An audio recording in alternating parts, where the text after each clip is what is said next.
Hey everybody, it's Jen. Hola. I am back from Honduras, and I've been back a couple of days, and I have been like I keep thinking I need to do updates on Mondays. I need to do updates and blogs on Mondays, keep everybody caught up because too much happens, and then I start to make a video and I can't gather my thoughts.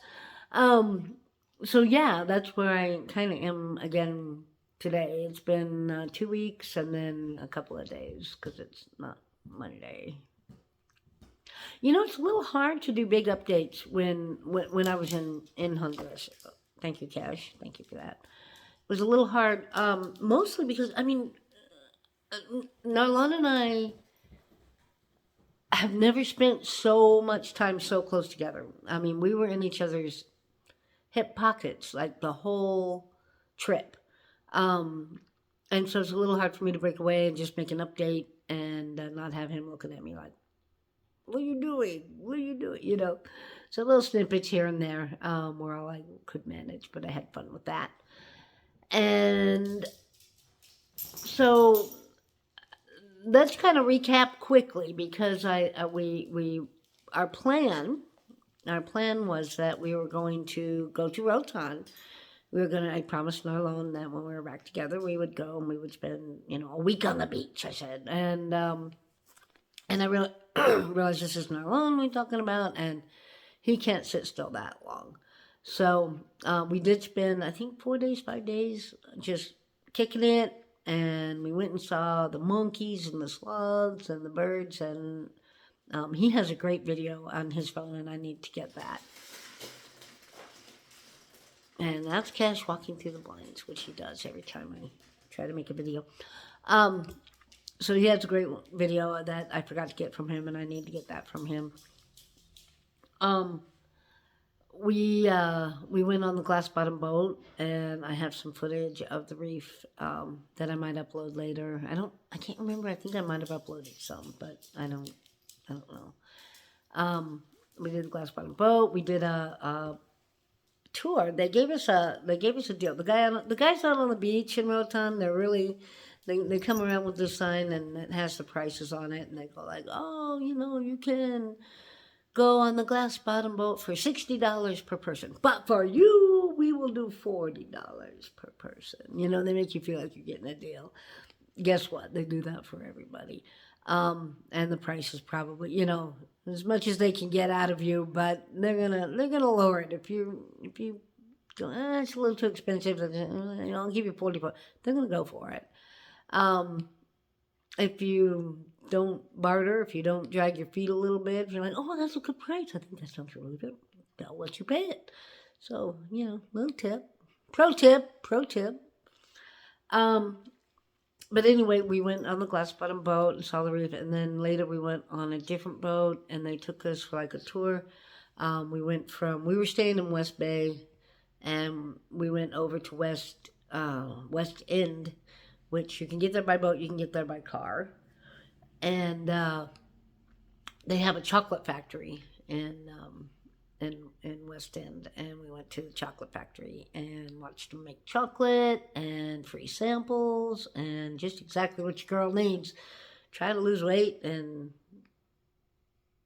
chocolate, but anyway, very good quality chocolate, dark chocolate. I didn't eat too much of it. I didn't buy any. I just had free samples, so I don't think anybody ever got. Well, maybe somebody got fat on free samples. I don't know. It's possible, but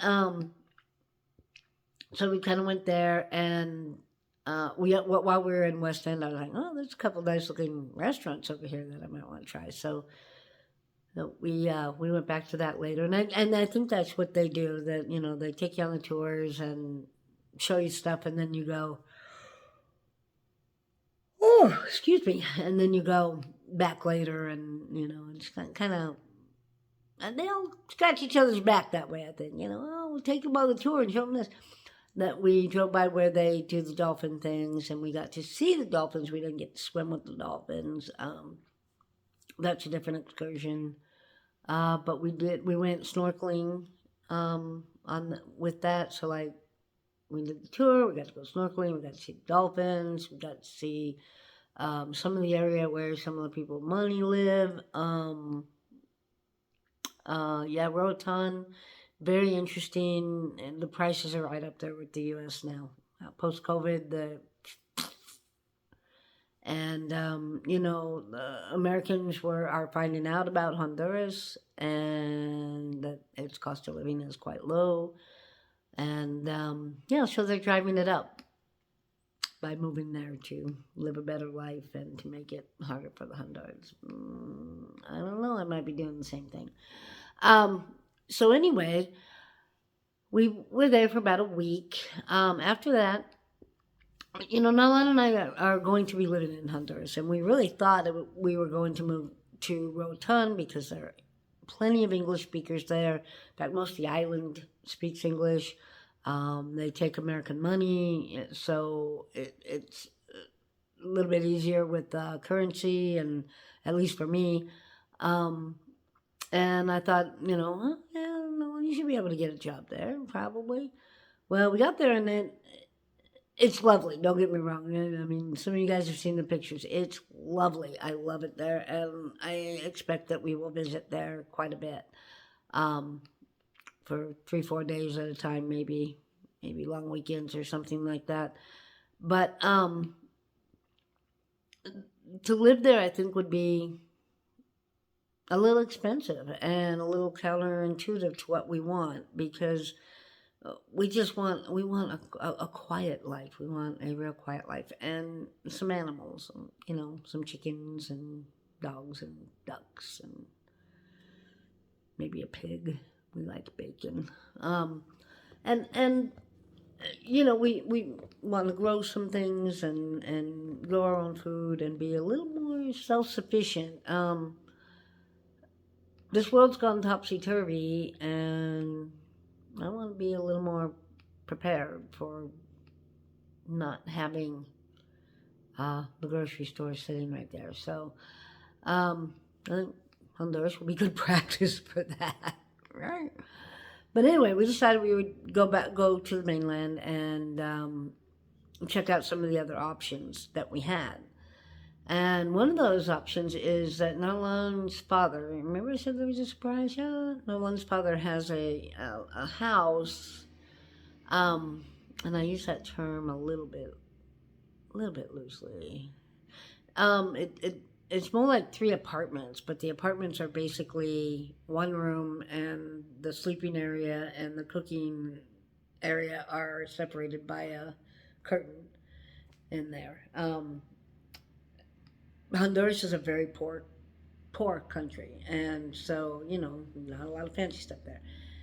And this building it's like 3 apartments that are like that. There's 3 different apartments, and there are people living on the 2 end ones. The middle one is where his abuelo was living, his grandma was living, and so they told us, we could move into that if we wanted to. And it's in a little small town, very safe small town, very poor small town.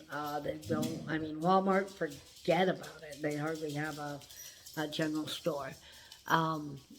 And so the closest big city where you could go to find stuff to do was Tegucigalpa, and that is a good solid 3-hour drive on roads that have, the potholes are just freaking incredible. The asphalt is like, this thick. We call it tortilla. It looks like a tortilla.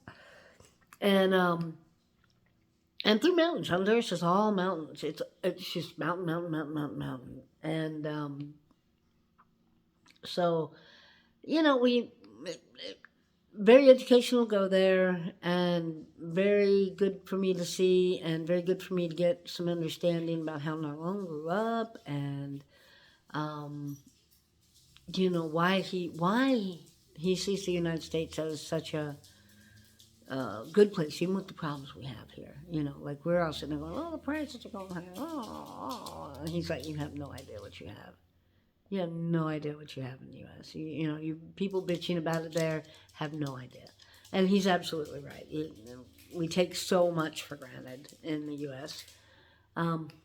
that's for a different day. I'm recapping here. So we went to that little small town and decided pretty quickly,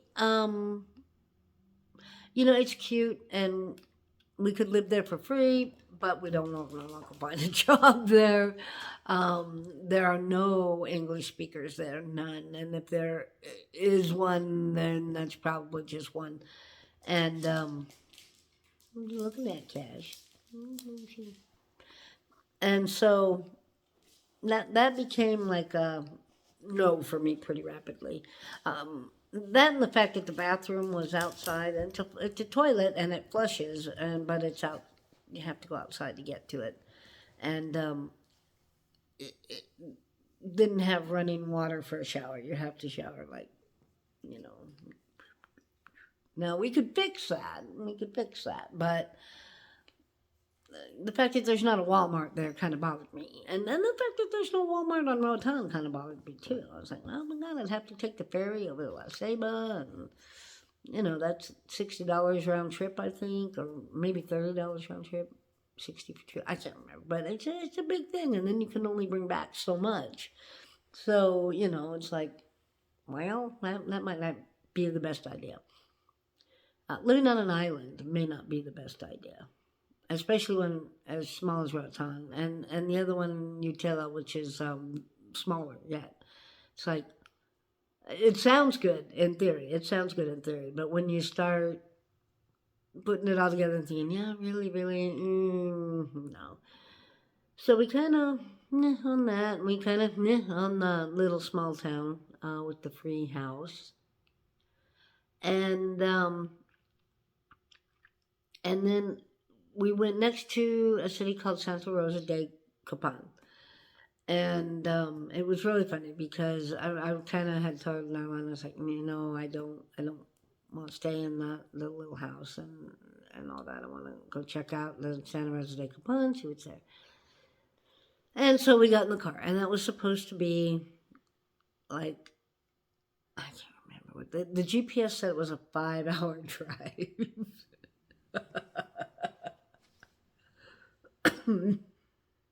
Yeah. The GPS had no idea about the potholes, apparently, obviously. So we went, and it took us 8 hours because where we were was almost there. If we could have just cut across, it would have been like faster, but no road, and if there was a road, it probably would have been a giant pothole and not passable. So we went almost all the way back to Tegucigalpa, which is where his parents were and where we had stayed at the capital city. And then we went all the way back to Santa Rosa de Copan. That brought a little bit of a cold home. So we got almost all the way back there. And we're like getting there, and we're driving over the Tortilla Road, getting our teeth rattled all the way, joking about, when we get back, we run into the car, and like, we'll be back, going like, here's your car. But it was bad. Not to mention on the way to the little town where Narlan's dad has a house that it's kind of like a highway. It's supposed to be like a highway, but every time you got anywhere near where there was population and homes, there were speed bumps on the road, just speed bumps. And at one time, I think they might have been painted yellow so you could see them, but there were no signs. And by now it was all worn off. The paint was all worn off all the way. Maybe the edge, on the very edge of the road, there might be, so you can go and then, just, holy crap. Yeah, fun and games driving in Honduras. At one point I had thought, oh, maybe I'll drive my camper. No way. I am not driving across Honduras in my camper. No freaking way. But, so anyway, was I in Santa Rosa de Copan, and we were heading on the way out there. Nolan had a friend there, and he was talking about, his friend does construction, and he could maybe get a job with him and do that, but it doesn't pay that much, and when I realized how far Santa Rosa de Copan was from Tegucigalpa, where the mall is. Actually, they have a lot of malls in Tegu. That's a whole nother video because, um, like, you have this poverty-stricken country and these shopping malls, and they're nice. I love the shopping malls in Tegu.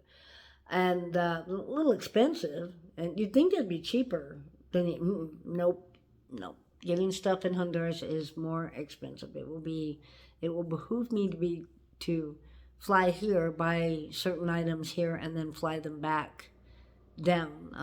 I mean, especially electronics like cell phone, that kind of stuff. They're double the price in Honduras. Unbelievable. Where was I? So anyway, he was talking about that and blah blah blah. And about halfway there, he said, "You know, I really think the best thing would be like I think Tegu would be the best thing, but I don't think you would like to live in Tegu." And I was like, you know, I kind of like Tegu. I mean, no one made it sound like it was going to be so scary, and you know, I know it's not. It's a big city. It's a big city. It's New York City. Bad spots, equality. I mean, you know, you have Compton, you have Watts, you have whatever the frick the neighborhood is in New Orleans. You have bad neighborhoods in New York City. You have bad neighborhoods in Philadelphia. You know, there's bad neighborhoods all over the world in big cities, and so. Tegucigalpa is the capital city, and it's no exception. It has bad neighborhoods. Honduras itself has the problems with the gangs, the MS-18. I can't even name them all. I don't even think I want to name them all. I don't want anything to do with that. So there are gangs there, and I, you know, that scares me. But we have gangs here too, and a lot of their gangs have come here to the United States, and so it's like, okay, you know, I don't know. Honduras, I think the big drawback with Honduras for Narlon is that there's just not a lot of opportunities. U.S. has a lot of opportunities, and I know our young people now are like, no, there's not a lot of opportunities. And you have Narlon companies like a kid in a candy shop. There are jobs here, and they're easy to get for him. He's talented. He works hard, and you know, it's a shame. It's a shame he can't be here to do that because, you know, our kids here whine and cry they can't find a job. I don't know. I'm not going to get into that right now either. But so yeah, so we kind of we bounced that off me, and I was like, you know, if Tegucigalpa's it, that's it. You know, if you think that's where you can get the best job, that's where you need to go. If, you know, we'll just have to spend a little bit more money probably to get a place in a nicer neighborhood that's a little more secure. And he's like, you know, it's going to be so hard for me to make that kind of money, blah, blah, blah. I'm like, oh my God, you know, I'm the one that needs that. So there's two of us. We can both pay rent. And, you know, I think that was a little hard on his manhood, I think. And we had a day or two, and he was like, oh, just down and out. No. But I think he's back up now and realizing that, you know, I don't need fancy things. I really do not need fancy things. I need a place where I can feel safe and where I can bring the dogs and,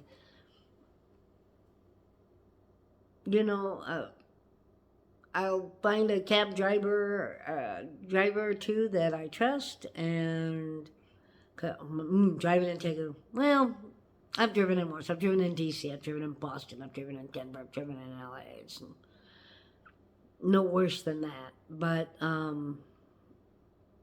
don't think I will want to be driving around in the car a lot. So I don't know. We'll see. I don't know. Things we'll see. So right now, Narlon is looking for an apartment for us, and when I say apartment, I use the term loosely because what we would call a condominium or a townhome, or they just call all. They don't have that distinction. It's an apartment. Um, we will probably look for once we get moved down, sell my house to we'll probably look for a little house once we know where he's working and what he's doing and all that kind of stuff. So there's that. But I'm pretty excited about it. I mean, I don't feel I'm not going into this feeling like, oh no, I have to live in Tegucigalpa. I'm kind of going into it going, well, this is going to be different and this is going to be an experience. And there have been a few things along in the last 2 weeks that kind of put real perspective on the relationship I have with Norman and how caring he is and how much he really does care for me and how much he really does want to make me happy. So I think I'm just happy with that. I'm very happy with that. And the rest we can figure out. And quite honestly, and I told him this, and I'm like, if we settle into Tegucigalpa and a couple years down the road, it's just we're both miserable as can be, then we look at another alternative. I mean, Spain is on the list. We could go to Spain. And Spain would be difficult for him to find a job there. He can go, but he has to have... We can go there. We can both go there, but it's 90-day visa. I can do the retirement thing there and become a permanent resident. I'm not sure if I do that, if I can sponsor him to come and work as my spouse or not. That's something I would, if it comes to it, we'd have to look into. There are some other countries that, El Salvador, he could go to and work in very easily. Guatemala, he could go to and work in very easily. I could do the permanent resident thing in Mexico and probably sponsor him to come and work. But that would be some time. I think Costa Rica would be similar to that. Panama, I think, is similar to that. But we're not just stuck in Honduras. And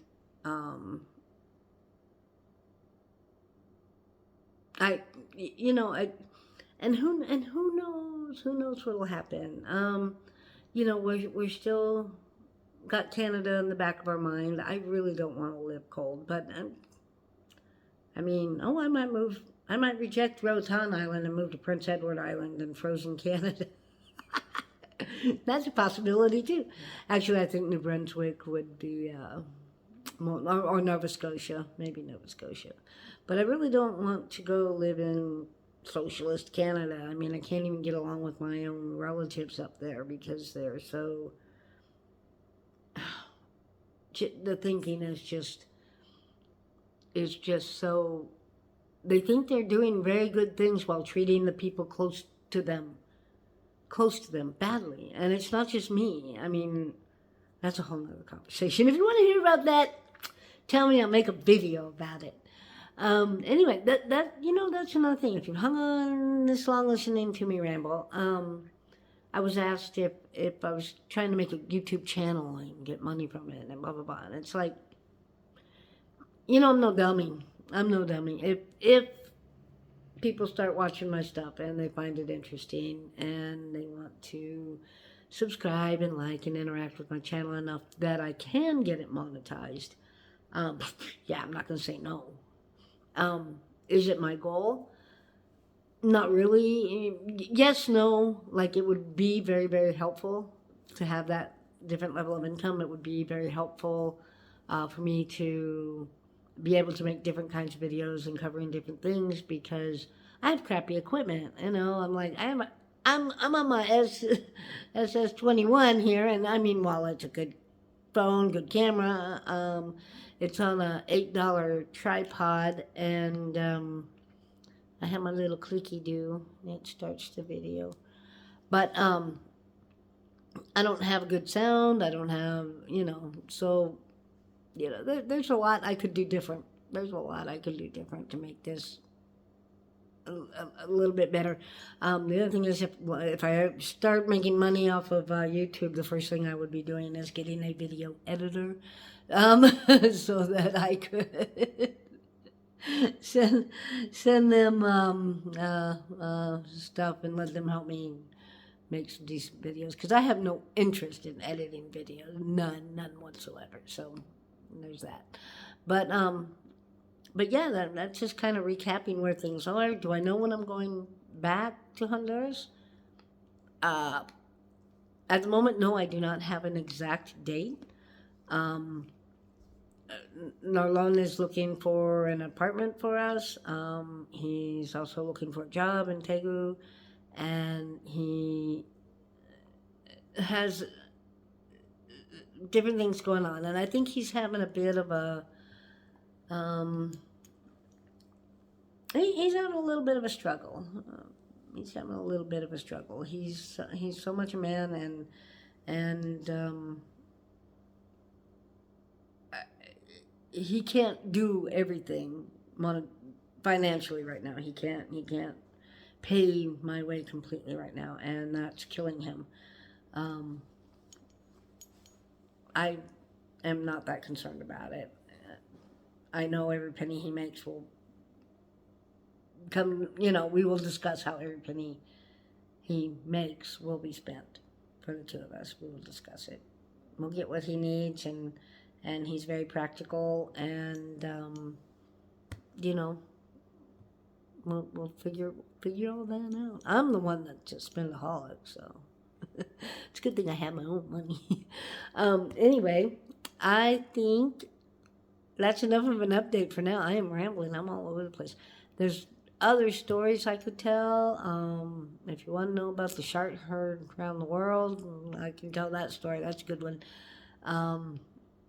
I can tell you about our fiascos with Hotels.com and Airbnb.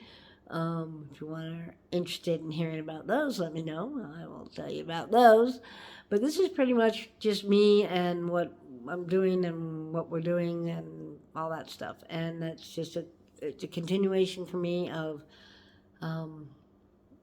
saying goodbye to things and packing things up and deciding which things are important, which are not, selling some stuff off. I sold a few more things last night. That's what I do here, and I miss my Narlon when I'm here. I miss him so much, and I can't wait for him to find an apartment for us, and then I will fly the dogs down, and once I think we have the dogs settled elsewhere, I think it'll be easier for me to come back and actually get things out of the house, and not have my little terrors. My little terrors, like, oh, my baby boy, you my baby dog, you my baby dog. Not have my little terrors distracting me all the time. So anyway, I'm going to wrap that up here. Guys, if you have questions, if there's the stories you want me to tell, if you want to know more about Roatan, if you want to know more about Honduras, if you want to know more about immigration and Honduras to the United States and vice versa, and any of those things, let me know. I can make videos on it, and hopefully I don't bore the shit out of everybody. I don't know, it's a little hard just talking to a camera. I think I'm getting better at it, though. Do you think I'm getting better? I think I like my hair, but I think the overtone turned it a little bit purple. Hey, Brad Mondo, you out there? Send me some X Mondo brown. Free. This stuff's expensive, but I'm not sure I'm liking the purple background my espresso overtone brown gave me. So anyway, I shall talk to y'all later. Ciao.